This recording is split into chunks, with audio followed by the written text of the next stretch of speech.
दृष्टि से उनका नाम चलिए सर, था, लेकिन उन्होंने भी जेल जाने से पहले इस्तीफा दिया था। लेकिन अरविंद केजरीवाल जी ने सर देखिए, अब नहीं, अब ठीक है, वो सारी पुरानी बातें हो गई, वो सब तो फॉरम पर आएंगी ही। लेकिन आज का जो हमारा मूल विषय है ना, सत्याग्रह का, सत्याग्रह, ममता त्यागी जी, सत्याग्रह बड़ी पाक शब्द है और कोई भी कर सकता है। आप भी कर सकती हैं, मैं भी कर सकता हूं, इस पैनल में मौजूद हर आदमी सत्याग्रह कर सकता है।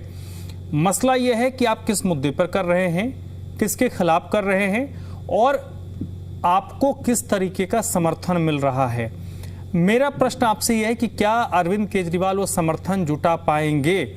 क्योंकि आप सत्याग्रह करें, आप ठीक है, आप स्वतंत्र कुछ भी कर सकते हैं, लेकिन आप क्योंकि एक पॉलिटिकल शख्सियत भी हैं, तो जब तक आपको जन समर्थन नहीं मिलेगा तो उस सत्याग्रह का कोई वैल्यू नहीं है, कोई मतलब नहीं है। धर्मराज जी, इस बार केजरीवाल जी अपनी नौटंकी में सफल नहीं हो पाएंगे, क्योंकि पहले मैंने जैसे आपको बोला वो सत्याग्रह नहीं दोहरा है। दूसरी बात, एक चीज का जवाब और देना चाहूंगी, जो अभी आम आदमी प्रवक्ता कह रहे थे कि देखिए, हमारे जो जस्टिस हैं शर्मा जी, स्वतंत्रा शर्मा जी, उन्होंने एक चॉइस में तो अपनी अकॉर्डिंग डिसीजन दिया और दूसरे में केजरीवाल जी को मना कर दिया। तो इसको मैं अगर सिंप्लीफाइड वे में जनता के हिसाब से बताना चाहूँ तो बुखार के लिए मरीज डॉक्टर के पास गया तो बहुत बार उसी बुखार के लिए डॉक्टर कह देता है भर्ती हो जाओ, दूसरे के लिए कह देता है सिंपल पैरासिटामोल खाओ और घर चले जाओ। तो जज का या डॉक्टर का डिस्क्रिमिनेशन है कि वो कैसे उस चीज को या केस को एनालाइज कर रहा है, उसके साथ एप्रोप्रिएट चीजें क्या क्या जुड़ी हैं, क्या टर्म कंडीशन है, क्या उस केस की बैकग्राउंड है। और अगर बुखार एक स्पेशलिस्ट डॉक्टर से ठीक नहीं हो रहा या आप हाई कोर्ट के जज से सेटिस्फाइड नहीं है तो आप सुपर स्पेशलिस्ट पे चले जाइए या सुप्रीम कोर्ट चले जाइए। तो ये दूध का दूध पानी का पानी एक सामान्य जनता बड़े आराम से समझ रही है और केजरीवाल जी की नौटंकी को भी बहुत अच्छे से समझ रही है। केजरीवाल जी जो राजनीति कर रहे हैं ना, वैसे तो शुरुआत से ही करे तो वो है अहम ब्रह्मास्मि, मतलब मैं ब्रह्मा हूँ या मैं सर्वोपरि हूँ, मैं जो कह रहा हूँ वही सत्य है, वही सच होना चाहिए, वही प्रकृति और पूरे ब्रह्मांड में लागू होना चाहिए, उसके अलावा सब झूठ है, सब नाटक है। जबकि जनता और देश की जनता, दिल्ली की जनता उनके भ्रष्टाचारों की इस पूरी काली चीजों को, चिट्ठे को आराम से पढ़ चुके हैं, समझ चुके हैं। इसलिए केजरीवाल जी को इस बार कोई समर्थन नहीं मिलेगा। ठीक है मैम, मैं आता हूँ, वंदना जी आपके पास आता हूँ, मुझे 30 सेकंड दीजिए। तो देखिए, दिल्ली की मुख्यमंत्री रेखा गुप्ता ने अरविंद केजरीवाल पर एक बड़ा हमला बोला है। मुख्यमंत्री ने कहा कि आज महात्मा गांधी को पीड़ा हो रही होगी। इस मुद्दे पर हम बात कर रहे हैं ना, सत्याग्रह, और अरविंद केजरीवाल ने कहा कि वो महात्मा गांधी के राह पर चलेंगे। तो दिल्ली की मुख्यमंत्री रेखा गुप्ता कह रही हैं कि आज महात्मा गांधी को पीड़ा हो रही होगी, न्याय तो न्यायपालिका ही करेगी। आतिशी को सीएम बनाया लेकिन अपनी कुर्सी पर अरविंद केजरीवाल ने बैठने नहीं दिया। तो एक साथ कई निशाना साधने की कोशिश दिल्ली के मुख्यमंत्री रेखा गुप्ता ने किया है।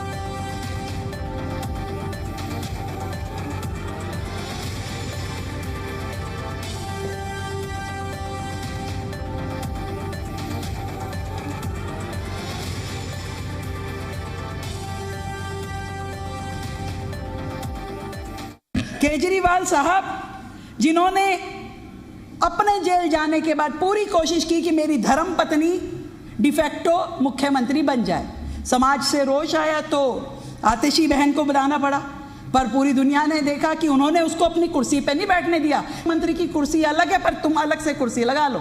और अभी मैं मोबाइल देख रही थी, स्वाति मालीवाल जी ने इतना बड़ा एक ट्वीट लिखा है, अपने मन का दर्द कहा है, जिसको ये बातें सुन नहीं सकते थे, इसलिए यहां से ये उठ के चले गए।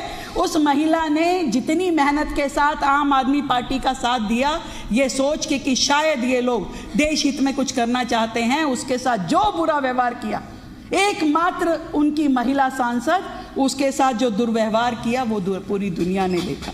और आज भी जिस तरीके की नौटंकी इनकी चल रही है, कैसे आदमी है ये, जाकर के कह रहे मैं सत्याग्रह करूंगा। सत्याग्रह जैसे एक ऐसे शब्द का जिसके कारण से हमें भारत को आज़ादी मिली, उस शब्द का कैसा दुरुपयोग कर रहे हैं। मैं कोर्ट नहीं जाऊंगा, मैं पेश नहीं होऊंगा, मैं सत्याग्रह करूंगा। आज महात्मा गांधी जी को कितनी पीड़ा हो रही होगी, सोचिए जरा, कि आज एक ऐसा व्यक्ति, एक पापी व्यक्ति उनका नाम लेके सत्याग्रह शब्द को बदनाम कर रहा है और वहां जाकर के बैठता है, राजघाट पे जाके पुष्प चढ़ाता है। ऐसी नौटंकी, मुझे तो उनका इसमें भी महिला विरोधी चेहरा नजर आता है। जो बात हमारे एक साथी ने कही कि क्योंकि जज एक महिला है तो उनसे ये बर्दाश्त नहीं हो रहा कि ये महिला जज, और उन्हें पता है कि वो ईमानदारी के साथ में निर्णय लेने वाली है, और इन्हें इस बात का भी पता है कि इनका गुनाह अब एक्सपोज होके रहेगा, इसलिए वो ये सब नौटंकी कर रहे हैं, इसलिए वो ये सब नौटंकी कर रहे हैं। सदन की कार्रवाई आधे घंटे के लिए बढ़ाई जाती है। ये व्यक्ति, कई बार मुझे ऐसा लगता है कि जैसे मेरी मर्जी टाइप का, मेरी मर्जी, वो सुना है ना आप सबने गाना, मैं मुजरिम हूं पर मैं कोर्ट न जाऊं, मेरी मर्जी, मैं घोटाला करूं, जनता का गुनहगार हूं पर मैं अपनी मर्जी का जज लगाऊं, मेरी मर्जी। ऐसा व्यक्ति जो खुद ही मुजरिम है, खुद ही गवाह है, खुद ही वकील है और खुद ही जज है, ऐसा तो इतिहास ने कभी देखा नहीं। और ऐसे में ये पूरा का पूरा देश उनकी जानकारी के लिए बताना चाहता है, न्याय उनकी मर्जी से नहीं होगा, न्याय तो न्यायपालिका ही करेगी। और ये गुनहगार है, देश की भोली भाली जनता को इन्होंने गुमराह किया और उस गुमराह करने के साथ साथ गुनाह किया, और इसका फल उन्हें जरूर मिलेगा। मैं बहुत संवेदनाएं रखती हूँ आतिशी जी के साथ कि कैसे इस चोरों के झुंड में वो सरवाइव कर रही हैं, कैसे उन लोगों के बीच में ये रह पा रही हैं, कैसे उनके साथ में होती हो कि मुझे लगता है कि आज वो अपना यहाँ वक्तव्य नहीं दे पाई, इसके पीछे भी कोई ना कोई उनके साथ षड्यंत्र रचा गया है। तो चलिए एक बार फिर से अपनी चर्चा की तरफ लौटते हैं, सीधे रुख करते हैं। आम आदमी पार्टी की प्रवक्ता एडवोकेट वंदना सिन्हा हमारे साथ जुड़ी हैं। वंदना जी, देखिए कानूनी दांवपेच पे तो हम बात नहीं करेंगे, जैसे आपने चलो शुरुआत में थोड़ा सा एक लाइन खींच दिया आपने, क्योंकि उस पर पूर्व में भी हमने खूब बात की है। आज मेरा जो पूरा फोकस है वो सत्याग्रह का है। आम आदमी पार्टी कैसे अरविंद केजरीवाल के सत्याग्रह के साथ आम लोगों को जोड़ेगी? देखिए, ये मुद्दा, जैसे कि अभी मैं भारतीय जनता पार्टी की प्रवक्ता को भी सुन रही थी, कांग्रेस के प्रवक्ता को सुनते, मैंने रेखा गुप्ता जी को भी सुना। देखिए, रेखा गुप्ता जी ने कुछ शब्द बड़े अजीब से यूज करे उन्होंने, कि महिला विरोधी और ये और वो। पहले तो रेखा गुप्ता जी ये बता दें, मणिपुर में क्या किया उन्होंने, हाथरस में क्या किया उन्होंने, ब्रिजभूषण उन्हीं के पार्टी के हैं। तो ये शोभा नहीं देता भारतीय जनता पार्टी के मुंह से ऐसे महिला विरोधी शब्द बोलने का। ये वही भारतीय जनता पार्टी है जिन्होंने महिला आरक्षण बिल के आड़ में डिलिमिटेशन बिल पास कराने की कोशिश की। तो इनके मुंह से पहली बात तो ये शब्द शोभा नहीं देता।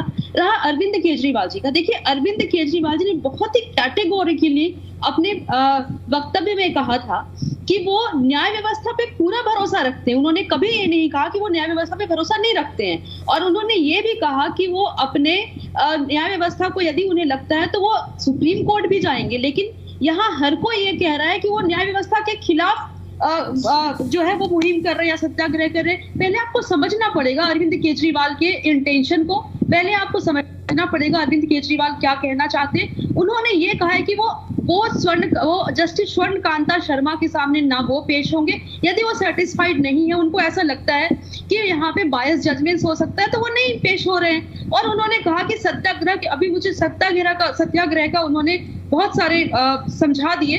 देखिए, बहुत ही क्लियरली है कि जो बापू ने सत्याग्रह का मार्ग कहा था, उन्होंने यही कहा था कि जब शांतिपूर्वक आपको कोई भी चीज आपको लगता है कि न्याय प्रॉपर नहीं मिल रहा है, तो आप शांतिपूर्वक उस न्याय की मांग करें। वही अरविंद केजरीवाल कर रहे हैं। ना तो वो जुडिशियरी के खिलाफ है, उन्होंने 3 बार कैटेगोरिकली मेंशन किया था कि वो जस्टिस स्वर्ण कांता शर्मा की बातों से सेटिस्फाइड नहीं है, रिफ्यूजल उनका रिफ्यूज करने से सेटिस्फाइड नहीं है, और वो सुप्रीम कोर्ट भी जाएंगे, उन्होंने ये भी कहा था। लेकिन उन्होंने कहा था वो जस्टिस स्वर्ण कांता शर्मा के सामने वो अपीयर नहीं होंगे, ना ही उनका कोई वकील अपीयर होगा, और इसके लिए वो लोग सत्याग्रह करेंगे। तो ये समझना इनको पहले बहुत जरूरी है।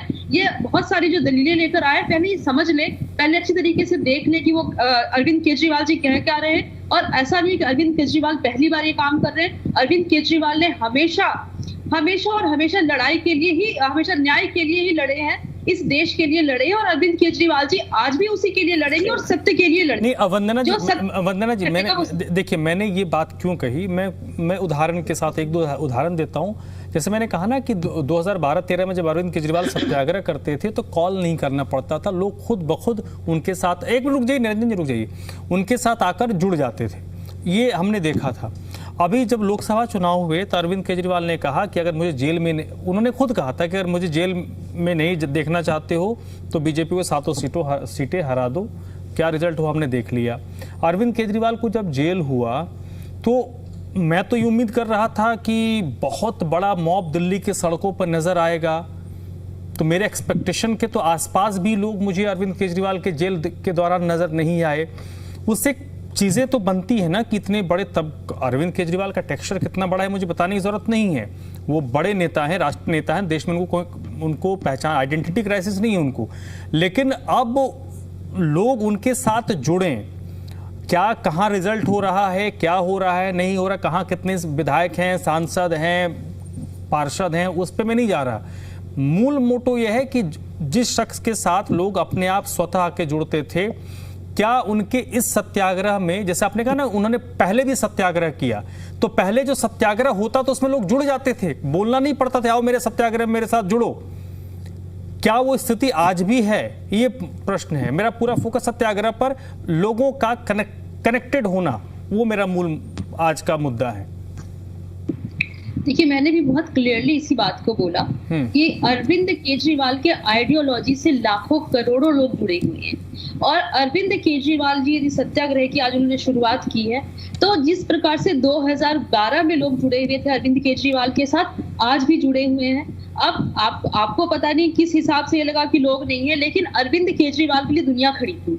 अरविंद केजरीवाल के लिए ही सारे के सारे लोग खड़े थे, चाहे बरसात हो चाहे हवा हो, लेकिन सारे के सारे। मैं यहाँ करेक्ट कर देता हूँ आपको।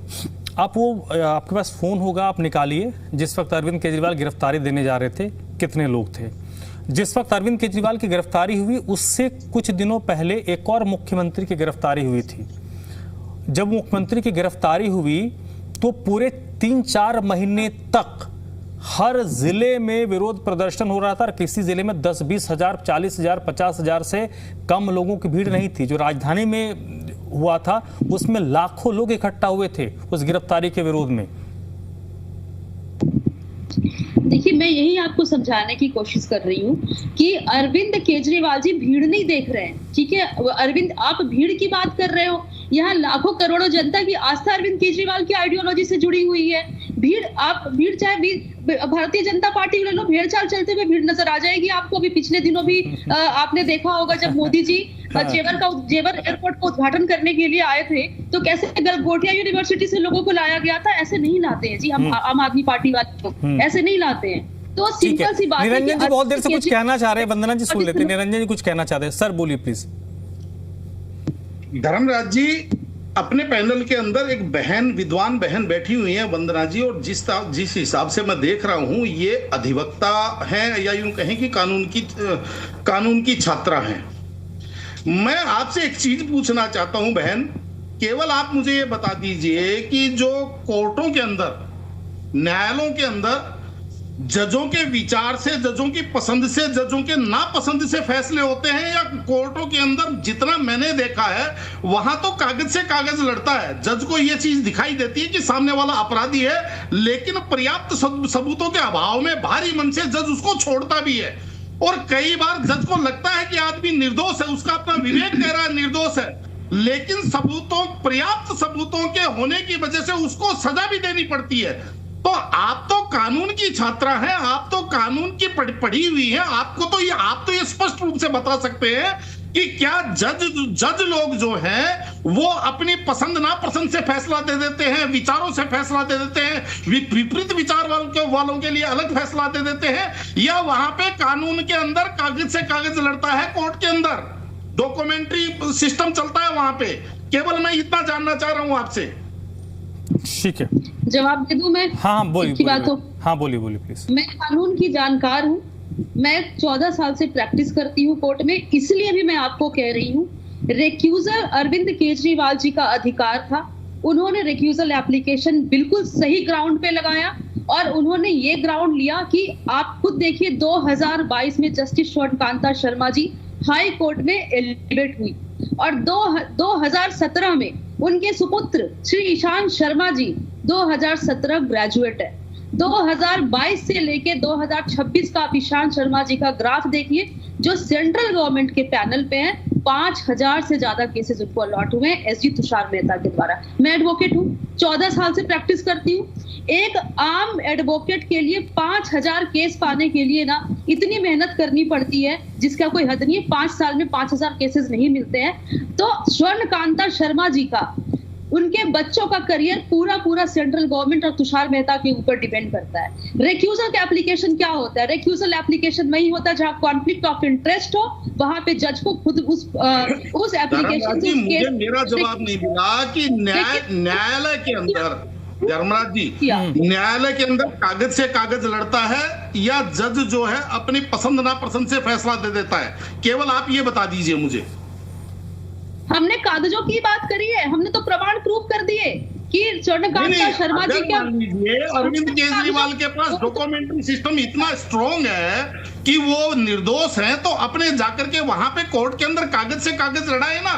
वो फिर आज उनको स्वर्णकांता शर्मा पसंद नहीं है, कल उनको दूसरे जज आएंगे वो पसंद नहीं है, और जो आप बात कर रहे हैं तो आज चलिए ठीक है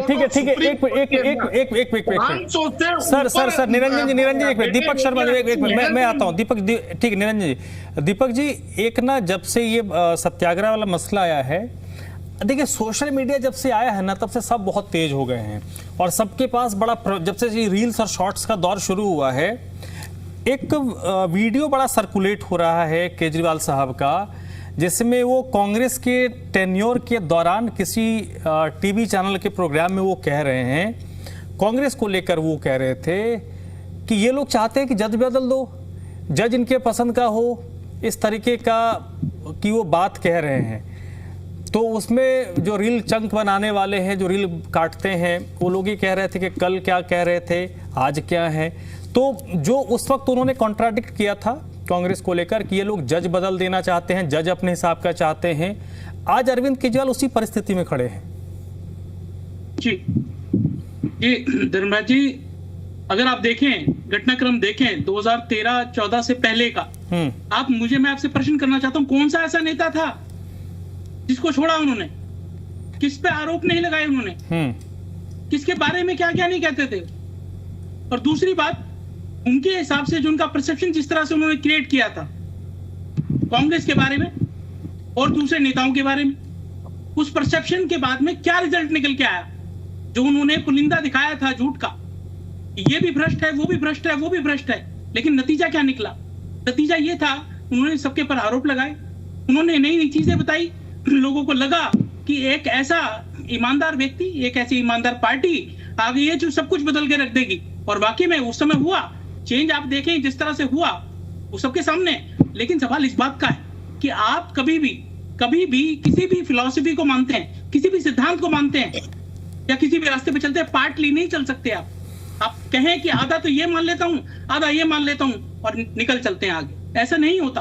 किसी भी सिद्धांत को हम फॉलो करते हैं, किसी विचारधारा को फॉलो करते हैं, अलग अलग दल हैं, इसी बात के ऊपर हम कहते हैं कि विचारधारा होना अनिवार्य है, लेकिन हमें विचारधारा नहीं दिखती आम आदमी पार्टी की।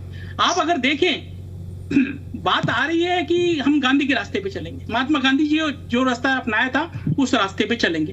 तो गांधी जी ने कभी या तो एक्सेप्ट किया और या बिल्कुल क्लियरली डिनाई कर दिया। वो बीच ये नहीं कह के गए कि मैं मानूंगा भी नहीं। और अगर आप केजरीवाल साहब का स्टेटमेंट देखें, उन्होंने बोला कि अगर सुप्रीम कोर्ट में जाना पड़ा तो मैं जाऊंगा भी। और रिक्यूजल जब एप्लीकेशन थी उस पर जब आर्ग्यूमेंट हुए तो उन्होंने खुद आर्ग्यूमेंट किए। आप अगर देखें तो उनके पास एडवोकेट्स भी थे, लेकिन एडवोकेट्स की उन्होंने हेल्प नहीं, उनका अपना व्यक्तिगत विषय है। अभी बात आ रही है ग्राउंड्स की, जो ग्राउंड चर्चा में हो रहे थे, उन ग्राउंड्स पे चर्चा करने की आवश्यकता ही नहीं है। ऑलरेडी जो एप्लीकेशन थी वो डिसाइड हो चुकी है, तो उस पर में बात करने की आवश्यकता नहीं। हम प्रिंसिपली एक बात केवल कहना चाहते हैं, कि कहीं ना कहीं हमें न्याय व्यवस्था में पूर्णतः विश्वास रख करके एक राजनीतिक दल को, एक राजनीतिक नेता को एक ऐसा विश्वास रखते हुए दिखाना चाहिए कि पब्लिक के ऊपर उसका सकारात्मक असर जाए। चलिए सर, कहते हैं कि मेरा विश्वास नहीं है, तो इससे क्या संदेश देते हैं? चलिए सर, देखिए अभी भी सवाल जस का तस वहीं खड़ा है कि सत्याग्रह आप भी कर सकते हैं, मैं भी कर सकता हूं, सबका अपना अधिकार है, वो कर सकता है, लेकिन सत्याग्रह का इम्पैक्ट कितना पड़ता है ये बहुत महत्वपूर्ण है। और अरविंद केजरीवाल जी के सामने एक बड़ा चैलेंज रहेगा कि अपने सत्याग्रह के साथ वो लोगों की भावनाओं को भी जोड़ें। अगर वो भावना को जोड़ पाते हैं तो राजनीतिक तौर पर उनको इसका लाभ मिलेगा, और अगर नहीं जोड़ पाते हैं तो उसका नतीजा क्या होगा उस पर हम सभी की निगाहें होंगी। आप सभी लोगों का बहुत बहुत शुक्रिया। डॉक्टर ममता त्यागी, एडवोकेट वंदना सिन्हा जी,